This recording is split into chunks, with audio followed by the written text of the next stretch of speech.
Okay, so the examples I mentioned in the travel businesses. Travel businesses growing rapidly due to increase per capita income and increase of the one-person household. In that case, increase of the per capita income is a factor of the economy, right? The second element of the past analysis. And then the increase of the one-person household. It might be related to the third element of the past analysis. It's a social, it's related to the society, and such a change in the society may have a positive or the negative impact to the landscape of the industry in general. Okay, so that's about the past analysis. Okay, let me go ahead in what we have done so far. We did industry analysis, and then we also did some analysis about the competitors. Okay, in the travel industry, as an example, big players want to still sell package tour products. Okay, that's the phenomenon in Korea. A lot of big travel agencies in Korea are selling the package tours. Package tour is that they gather a lot of people as a group, and they send the tourists as a group to the overseas, and then they can have a tour as a group. So there's no or little flexibilities in visiting a lot of different places because they are the group tour. So there's a standard package, and as a customer of the tour product, there's only one or two choices, whether you will participate in the group tours or you give up the tours. But that's still the steady seller of the industry. Okay, and right now a lot of the people in their 20s and 30s, they prefer to have the self-guided tour instead of the package tours. So they want to choose their own places of visit by themselves, and they want to enjoy as much time as possible in their tour. So they need a lot of flexibility, but still they want some tour guided by the local guides, because as a newcomer to a certain place, and then they may have some difficulties or inconveniences, so they still need a guide, but they want a self-guided tour or some little guidance from the guide. So there is some changes from customers' needed wants, and then from the tour packages to the self-guided tours.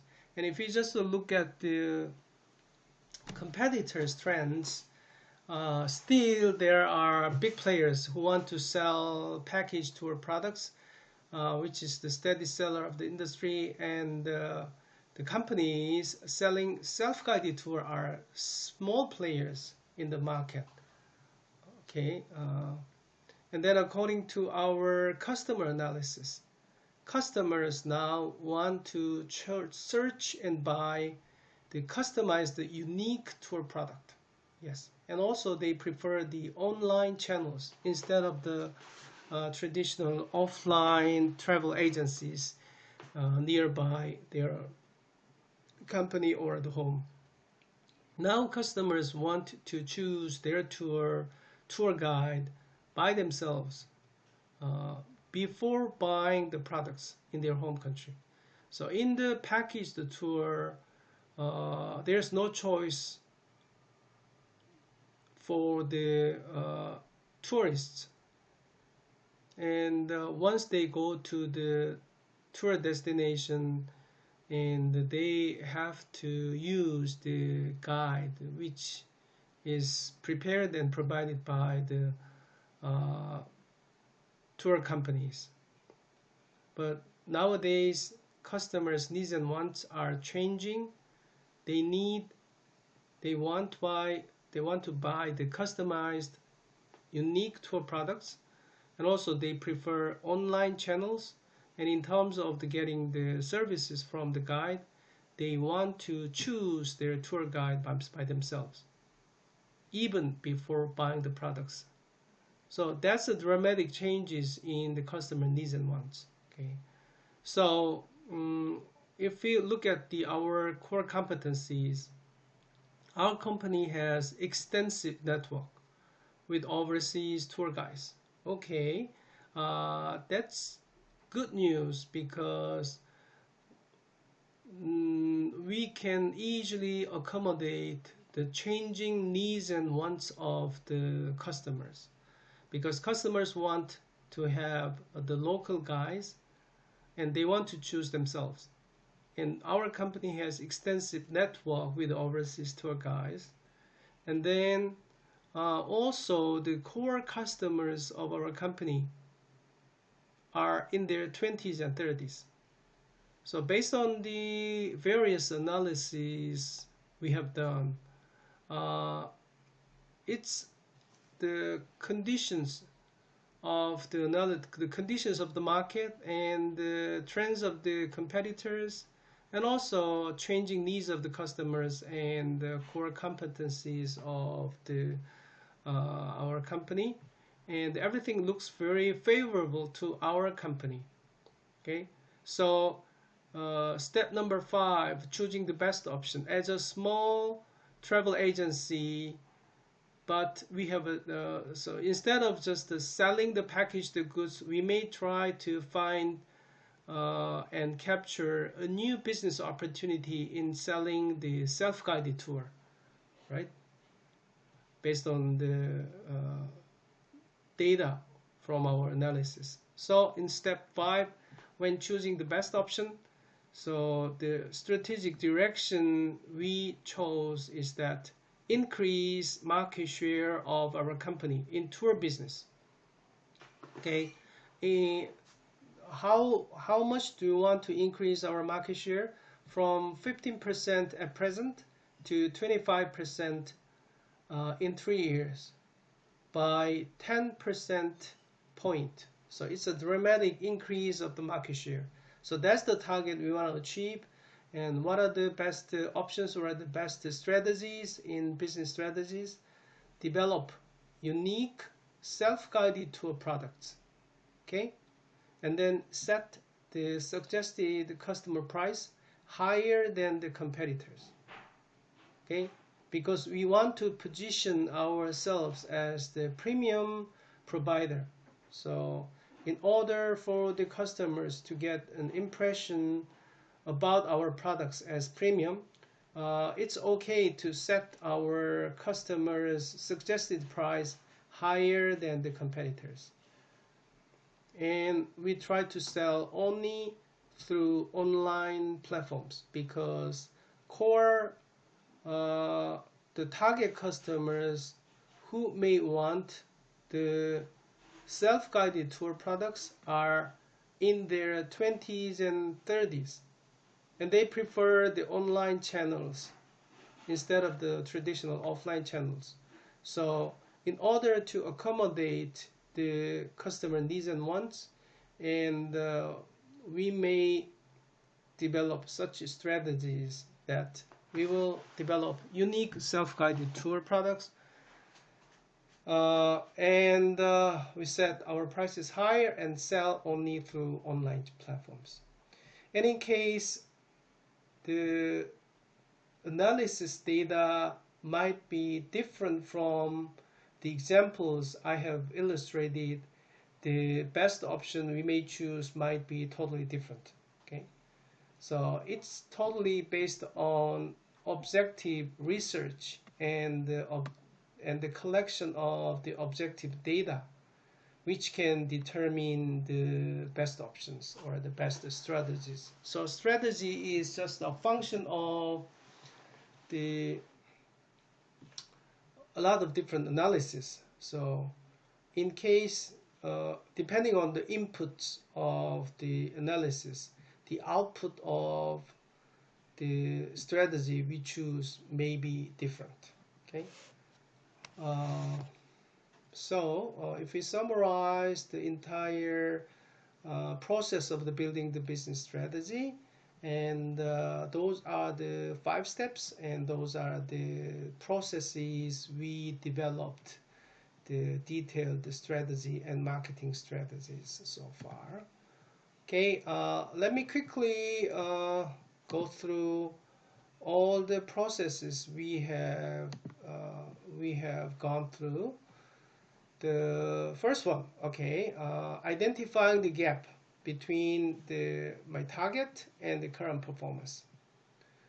Okay, identifying the gap was the first step. So how much is my sales target this year? Okay, my sales target for this year is 100 billion won. So that's the target I want to achieve, and that's the starting point of thinking about various options to achieve those targets. And the second one I asked to myself is that how much is my current performance this year? As of the end of June 2020, my sales are only 30 billion won, and the target achievement rate is only 30%. So there's big gap between the target and my current performance. So how big is the gap between sales goal and current performance? In order to achieve 100% of its goal by the end of this year, and I need to make 70 billion won in sales for the remaining 6 months. Okay, that's the first step in developing the business strategy. And what are the second steps? Listing a lot of strategic alternatives.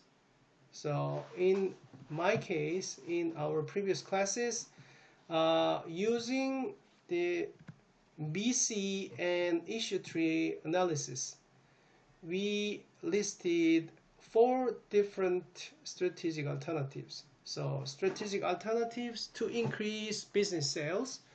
In order to increase sales volumes, first we divided into 2 different options. One is focusing on businesses with high market growth. Okay, and second one is focusing on the business with low market growth. Why do we have low market growth option as one of our options? Because even though there is the market growth rate is so low, but we may still have a chance to get some increase of our sales in case our position is strong. So out of 2 different options, we may create 4 different options looking at our position in that industry. So in a high market growth, in a highly growing market, there's 2 different cases. When the first case is when our position in that industry is strong, and then the second case is that our position in that industry is weak. Okay. When the market growth rate is low, we still have 2 different situations. One is our position in that industry is strong, and then the other is our position is weak. So if we do this aggregating the ways to increase the sales volumes into 4 different options, you can easily be reminded of the the BCG metrics, because in BCG metrics, one of the driving force was one of the category of dividing the section was the market growth or the market attractiveness. And then the other element we divide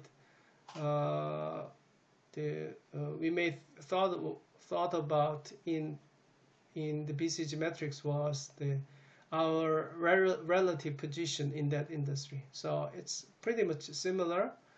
And so according to the BCG metrics and leveraging the BCG metrics, we may thought about the direction by strategic alternatives. The first one was, in order to establish market leadership, additional resources are continuously invested in developing new products or strengthening relationship with existing customers to continuously expand the proportion of the sales of our business in this industry.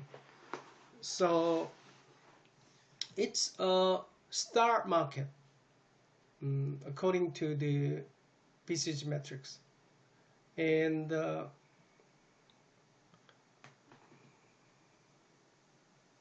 in case the market is very attractive, but our position is not that strong, and then in order to secure a market leadership position, we may add additional resources. That means additional resources may be invested first in the development of the new products or securing new customers to significantly expand the portion of the sales in this industry.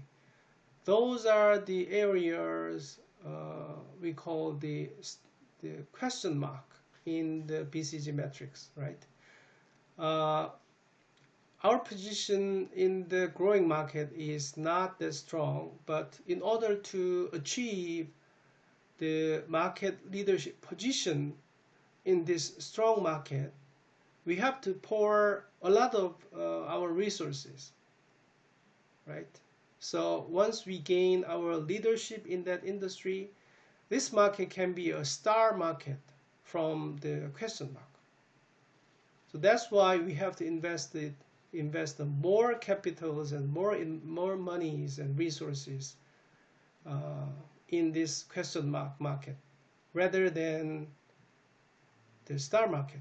In star market, we can only invest the money in order for us to keep and protect our existing leadership positions. But in the second market, we have to spend a lot of monies and resources to gain our leadership positions. Okay. And there are some other options as well. The market is not so attractive. It's not growing as fast as possible as before, but we are still in the very strong position. And then we may maintain the adding the resources at the current level, right? Maintaining current position in this market, maintaining relationships with existing products or the existing customers, and refraining from additional resources, right? Why do we refrain from adding a lot of resources? Because we already take a leadership position, but it seems to be very difficult to increase the size of the market in general. Okay, so the better way of doing the business is that just to capitalize our leadership positions and as much as possible in a very in a market, in an unattractive markets. Okay, so we call it cash cow market according to BCG metrics. And finally, in a low growth market, that's unattractive market, and if our position in that unattractive market is weak, and we may reduce the proportion of existing businesses by investing resources in finding new customers and to replace serving existing customers. So without putting additional resources into existing businesses. So those are just the example of developing 4 different alternatives using BC and issue trees. And also I borrowed the principle from the BCG matrix. So based on those 4 topics, and we may assume to those as resource allocation directions.